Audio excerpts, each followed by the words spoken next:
Кніга Ёва, раздзел 29. І дадаў яшчэ Ёў, пачынаючы прыпавесць сваю, і сказаў: «Хто мне дасць, каб стаўся я, як у даўнія месяцы, у тыя дні, калі Бог ахоўваў мяне, калі светач яго свяціў над галавой маёй, і пры святле яго хадзіў я ў цемры, калі яшчэ жыў у днях юнацтва майго, калі Бог быў спагадным у палацы маёй, калі са мною быў усімагутны і дзеці мае вакол мяне, калі малаком я мыў ногі свае, і скала выдавала для мяне ручаі алею, калі я выходзіў да гарадской брамы і на плошчы рыхтаваў сабе сядзенне, бачылі мяне юнакі і хаваліся, а старыя, падняўшыся, стаялі. Князі пераставалі гаварыць і клалі палец на вусны свае. Правадыры спынялі голас свой, і язык іх прыліпаў да іх паднябення.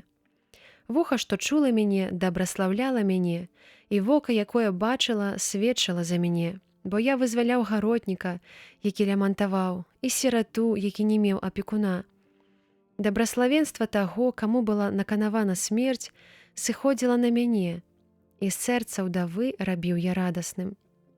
Я апрануўся ў справядлівасць і прыбраўся як плашчом і вянцом судом сваім.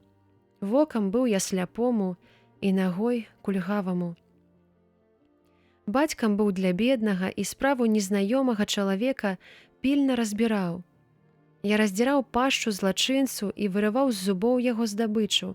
І гаварыў я: у гняздзе сваім памру я, і як пальма памножу дні. Корань мой адкрыты каля вады, і раса будзе ляжаць на галінах маіх. Слава мая заўсёды будзе аднаўляцца, і лук мой у руцэ маёй умацуецца. Тыя, хто мяне слухалі, захапляліся і з павагаю маўчалі на параду маю. Да слоў маіх не асмельваліся нічога дадаць, і мова мая акроплівала іх. Чакалі мяне як дажджу, і адкрывалі вусны свае, як на дождж позні. Калі часам усміхаўся я да іх, не верылі, і святло твару майго не падала на зямлю. Калі хацеў прыйсці да іх, сядзеў першы, і хаця сядзеў, як кароль у атачэнні войска, аднак жа быў суцяшальнікам засмучаных.